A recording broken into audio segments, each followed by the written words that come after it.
మీ మీ మీ సంస్థలలో, మీ వ్యాపార సంస్థలలో, మీ డిస్ట్రిబ్యూషన్లో కానివ్వండి, మీ యొక్క రిటైల్లో కానివ్వండి, హోల్సేల్లో ఎంతమంది ఇక్కడి వారు ఉద్యోగులుగా ఉన్నారు, ఉపాధి కల్పిస్తున్నారు?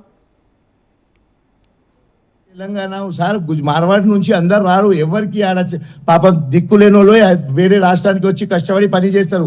ఏ రాష్ట్రంలో ఇక్కడని కాదు, మహారాష్ట్ర కానీ తెలంగాణ ఆంధ్ర ఎక్కడైనా కానీ లోకల్ లేకుంటే ఏ పని జరగదు, ఎవరు ఏం చేయలేరు సార్.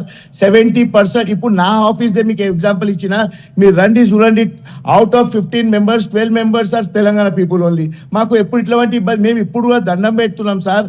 సార్ అంటుండు ఎంసీఏ ఇట్లా పని చేయలేదు సార్, మా వృత్తి బిజినెస్ వృత్తి సార్, మా గొడవ చేసేది వృత్తియే కాదు సార్. మేము మళ్ళా రిక్వెస్ట్ చేస్తున్నాం, మేము అన్నా ఏం కావాలి సార్, ఏం కావాలని అడిగేటోళ్ళము. మేము ఎందుకు పేరు మీద జాతి మీద మాట్లాడతాం, మాకు అవసరమే లేదు సార్.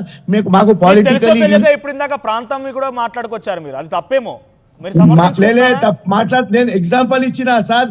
మహారాష్ట్రలో మహారాష్ట్రలో చెప్పలేదు సార్. వినండి పృథ్వీరాజ్ గారు ప్లీజ్. మహారాష్ట్రలో రాజ్ ఠాక్రే గారు చెప్పిండు, ఇప్పుడు రేపు మీరు గుజరాతీ మార్వాడి గో బ్యాక్, ఎల్లుండి బిహారీ గో బ్యాక్ అంటారు, మళ్ళీ యూపీ గో బ్యాక్ అంటారు. అయితే ఎవరు ఉంటారు సార్? మనం ఎందుకు, మనం సనాతన వాళ్ళము, మనం ఏదో గొడవ ఇంట్లో అన్నదమ్ములు ఉంటే గొడవలు అవుతాయి, గొడవలు అయినప్పుడు కూర్చోబెట్టి దాన్ని సమాధానం చేసుకోవాలి. ఇప్పుడు వరకు ఫస్ట్ టైం జరిగిందా సార్ ఇట్లా పెట్టి గొడవలు? ఎప్పుడు జరగలేదు సార్. మన తెలంగాణలో 15 సంవత్సరాలు, తెలంగాణ వచ్చిన కాడి నుంచి 11 సంవత్సరాలు ఎప్పుడు గొడవలు కాలేదు సార్ ఎవరికి ఎవరితోని. నా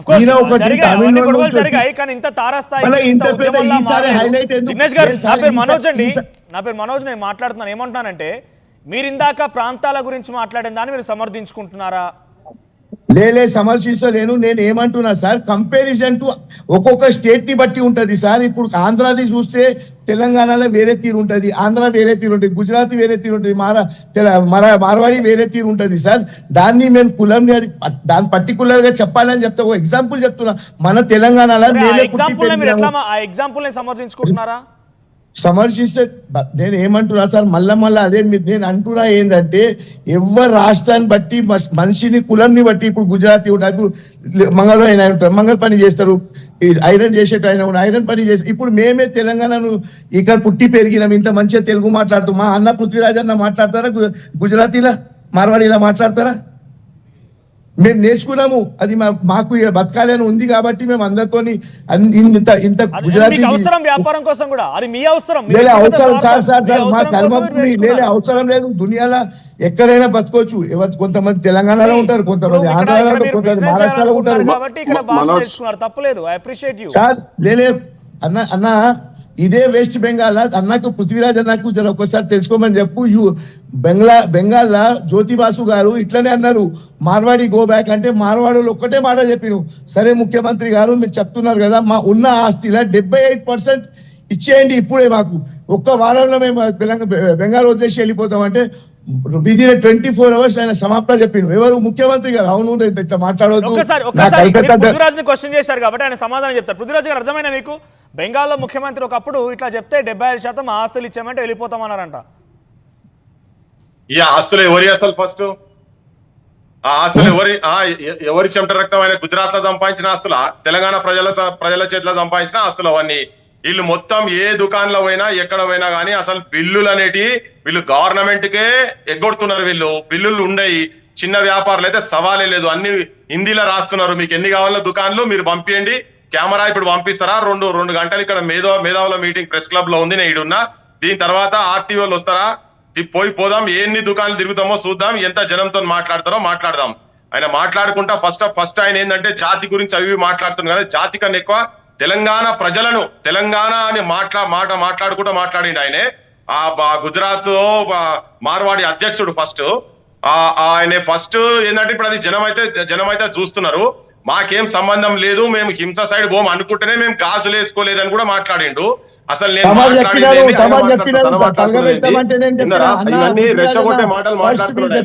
తలుచుకుంటే తలగబెట్టమని అన్నారు, తమరు ఖచ్చితంగా అన్నారు. ఫస్ట్ మీరు చూసుకోండి. నీకు అందుకనే తెలుగు రాదని చెప్పిన పైసా, నువ్వు బాగా నీ గుజరాతీ వస్తా అంటే నేను బతికేటందుకు గుజరాత్ కు రాలే. నేను నా తెలంగాణ మా ప్రాంతానికి వచ్చినావు, నా గడ్డ మీద వచ్చినావు. 100 ఏళ్ల కింద నీది వేరే, స్వతంత్రం రాకముందు నీది వేరే రాజ్యం, మాది వేరే రాజ్యం. భారతదేశం అంటేనే యూనియన్ ఆఫ్ స్టేట్స్, మాది సపరేట్, మాది నిజాం కింద ఉన్నది. మీది వేరే, మీ రాచరిక వ్యవస్థ వేరే, మా రాచరిక వ్యవస్థ వేరే. మీరు తర్వాత వచ్చి కలిసి ఇక్కడికి వచ్చి వ్యాపారాలు చేసుకుంటూ వచ్చింది. ఇక్కడ మీరు వచ్చి బతుకుదొరు కోసం వచ్చారు. మీరు మీ దగ్గర బతుకుండేది ఉంటే మీరు అక్కడనే ఉంటుండ్రు కదా, ఈడికి రావాల్సిన అవసరం ఏం లేదు కదా. మా దగ్గర మా దగ్గర కూడా వజ్రాల దందా ఉండేది మా దగ్గర హైదరాబాద్ లో. ప్రపంచంలోనే అత్యంత ధనికమైన పృథ్వీ గారు, ఇప్పుడు మార్వాడి గో బ్యాక్ అనే ఉద్యమానికి లక్ష్యాలేంటి? మాజీ ముఖ్యమంత్రి గారు ఏమన్నారు? జిగ్నేష్ గారు, ఒక నిమిషం. పృథ్వీరాజ్ గారు, మార్వాడి గో బ్యాక్ అనే ఉద్యమానికి లక్ష్యాలు ఏంటి? అంటే దీని లక్ష్యాలు ఏంటి? దీని పరిష్కార మార్గాలు ఏంటి? ఇదే వీళ్ళే రాజకీయ నాయకులు వీళ్ళు కలిసి సృష్టిస్తున్నాయి. మేమేం చెప్తామంటే, మేము మార్వాడి గుజరాతీ వీళ్ళు ఎవరున్నా వీళ్ళ వస్తువులు బంద్ చేయనే కాడికి తీసుకొచ్చుకుంటున్నారు వీళ్ళని చెప్తున్నాం. మేము మార్వాడి గో బ్యాక్ ఉద్యమము జనం నుంచి వస్తున్నది. జనం చెప్తున్నారు మీ దందాలు ఇక్కడ బంద్ చేయండి నాయన, మా ఈ బిజినెస్ లో ఇక్కడ మేము కాపాడుకుంటాం. ఎందుకంటే ఇక్కడ ఢిల్లీ నుంచి మొదలు పెడితే ప్రతి దగ్గర నుంచి వీళ్ళకి లింకులు, ఇక్కడ డీలర్షిప్లు వాళ్ళయే, ఇక్కడ రీటైల్ బిజినెస్ లు వాళ్ళే. రీటైలర్లకు వచ్చి నేను చెప్తున్నా దాడులు చేసి దందాలు చేయడానికి కూడా చేస్తున్నారు. ఇప్పుడు లేటెస్ట్ ఆమన్ గల్లు ఇవాళ ఆమన్ గల్లులో బంద్ ప్రకటించారు. ఎందుకు ప్రకటించారు అంటే, అక్కడ వర్తకులు అందరు కూర్చొని ఇప్పటికే మీరు చాలా మంది అయిపోయినరు, మీరు ఇక్కడ మా బిజినెస్ మొత్తం ఆగమైతే అంటే మార్వాడి సమాజంను అక్కడ ఉన్నటువంటి లోకల్ వర్తకులకు మధ్యలో ఒక అగ్రిమెంట్ జరిగింది కొన్ని నెలల క్రితమే. అది జరిగింది ఏంటంటే, మేము ఇక ముందు ఎవరిని ఇక్కడ ఎంకరేజ్ చేయము, మేము వచ్చిన వాళ్ళం అయితే మేము ఇట్లనే ఉంటాం కానీ వేరే ఎవరిని ఎంకరేజ్ చేయమంటే, అక్కడ లోకలతో కలుపుకొని వాళ్ళకు తెలియకుండా ఇండ్ల కిరాయిలు ఎక్కువిస్తామని చెప్పి లోకలను కలుపుకున్నట్టు చేసి మళ్ళా షాపులు తెరిచే ప్రయత్నం చేస్తుంటే అక్కడ లొల్లి మొదలై వాళ్ళు ఎప్పటి నుంచో జరుగుతున్నదని ఇవాళ వాళ్ళు బంద్ ప్రకటిస్తే పోలీసు వాళ్ళు లాస్ట్ 2 days నుంచి మొత్తం వాళ్ళ దగ్గర పోయి ఆ ఇంటి ఓనర్ దగ్గర పోయి, ఇంత ముందు మీరు మీకు మధ్యలో ఓడంబడిక జరిగింది కదా, ఇంకా బిజినెస్ ఇక్కడ ఎక్కువ చేయమని చెప్పని అన్నారు కదా, అన్న తర్వాత కూడా మీరు మళ్ళీ ఎందుకు చేస్తున్నారు వాళ్ళు బెదిరిస్తే ఆ దుకాణాలు ఆగినాయి. ఆడ పెట్టేటోళ్ళు ఇప్పుడు ఆపిండ్రు, పోలీసు వాళ్ళు ఇంటర్ఫియర్ అయ్యి, స్టేట్ ఇంటర్ఫియర్ అయ్యి ఆపిండ్రు అవి. సో ఇది ఒక్క దగ్గర కాదు, అన్ని ప్రాంతాలలో ప్రతి పల్లెలో మీరు ఏడికి పోయినా గానీ ఇలా వీళ్ళు విపరీతంగా విస్తరించుకుంటూ పోతున్నారు. పోయే క్రమంలో ఏమైతుందంటే ఇక్కడ గవర్నమెంట్ కూడా అనాల్సిందే. తెలంగాణ గవర్నమెంట్ కావచ్చు, తెలంగాణ సమాజం కూడా ఇక్కడ ఉన్న బిజినెస్ పీపుల్ ఎంకరేజ్ చేస్తలేదు. ఎందుకు ఎంకరేజ్ చేస్తలేరు అంటే, వాళ్ళ దగ్గర వీళ్ళు పైసలు తీసుకోలేరు. ఇక్కడ ఉన్నటువంటి ఎమ్మెల్యేలు ఎంపీలు ఈ సమాజం గుజరాత్ మార్వాడి సమాజంకి వెళ్ళి వీళ్ళకు విపరీతమైనటువంటి రాజకీయ నాయకులకు ఫండ్స్ వస్తున్నాయి కాబట్టినే వాళ్ళ బిజినెస్ ఎంకరేజ్ చేస్తున్నారు. వాళ్ళకి ఏమైనా ఆర్థికంగా ఇబ్బంది అయితే ఆ గుజరాత్ మార్వాడి సమాజంలో వీళ్ళకు లోన్లు ఇస్తారు, వాళ్ళకి సంబంధించిన వాళ్ళకు కూడా ఇచ్చి వాళ్ళని ఎంకరేజ్ చేస్తారు. మిగతా బిజినెస్ అన్ని పండుకునేదాకా వీళ్ళు ఎంకరేజ్ చేస్తారు. ఇదంతా పెద్ద కుట్ర జరుగుతా ఉన్నది ఇక్కడ ప్రజల మీద.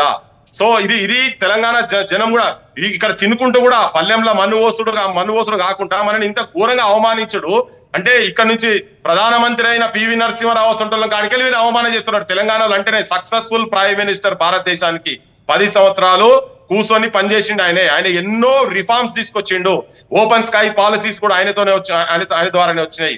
అటువంటి వాళ్ళని పట్టుకొని ఈయన మాట్లాడేది భారత రాష్ట్రపతి ఈ తెలుగు స్పీకింగ్ స్టేట్ కి వెళ్ళి అయ్యిండు. తెలంగాణ ప్రాంతంలో అయితే ఇంత డైరెక్ట్ ఇంత సూటిగా అంటున్నాడు కదా. అంటే ఇలా పివి నరసింహారావు కాడికి వెళ్ళి మొదలు పెడితే తెలంగాణకు సంబంధించిన ముఖ్యమంత్రులు అందరినీ కించపరుస్తున్నాడు. వీళ్ళందరూ తాగే కూర్చొని ప్రైమ్ మినిస్టర్ అయినరా, ఢిల్లీలో కూర్చొని సౌత్ ఇండియాకి వెళ్ళి ఒక అతను ప్రైమ్ మినిస్టర్ కావాలంటే మామూలు విషయం కాదు. ఇవన్నీ తెలంగాణ అనే పదం వాడి తెలంగాణ సంప్రదాయం ఇట్లా ఉంటది అని మేము తాగి పండుకుంటేనే ఇక్కడ భూస్వామ్య వ్యవస్థకు తిరుగుబాటు చేసి 4 మంది అమరులైనరు. నేను ఫస్ట్ అన్నా సాంప్రదాయం అని చెప్పి ఎవరు చెప్పిన గొడవలు మొత్తం ఏడా చూసినా మీ గుట్కాలు పాన్ పరాగులు చెత్త తీసుకొచ్చి మా దగ్గర ఇక్కడ హాస్పిటల్ ఎక్కడ పోయినా కానీ అదే ఉంచుడు. మొత్తం మీరా సంస్కృతి తీసుకొచ్చి ఇక్కడ పెట్టారు. మా దగ్గర గుట్కాలు లేవు, మా దగ్గర పాన్ పరాగులు లేవు, మా దగ్గర విమలు రావు. ఇలా పల్లెలు తీసుకొచ్చి మీరు మా యువతరాన్ని నాశనం చేస్తున్నారు. మీరు ఆ యువతరాన్ని నాశనం చేసి చెడు అలవాట్లు తీసుకొచ్చి నాశనం చేస్తున్నారు. మీరు ఇట్లా మాట్లాడుకుంటూ పోతే చాలా ముచ్చట్లున్నాయి వీళ్ళ మీద. వీళ్ళు హింసకు అతిథులు కాదు, వీళ్ళు హింస చేస్తున్నారు, ఆర్గనైజ్డ్ క్రైమ్ చేస్తున్నారు. నేను చెప్తున్నా కదా ఇప్పుడు జిగ్నేష్ గారు ఏదో మాట్లాడుతున్నారు. పృథ్వీరాజ్ గారు ఒక్క నిమిషం, జిగ్నేష్ గారు మాట్లాడండి. సాంప్రదాయం అన్నారు, సాంప్రదాయం అని చెప్పింది ఎవరైనా అడుగుతున్నారు. పృథ్వీరాజ్ గారు తెలంగాణ సాంప్రదాయం అన్నారు, సాంప్రదాయంలో ఈ మద్యం సేవించడం అనేది ఉన్నదా? లే సార్, ఇప్పుడు మన ఏ పుస్తకాలు చదివిండు?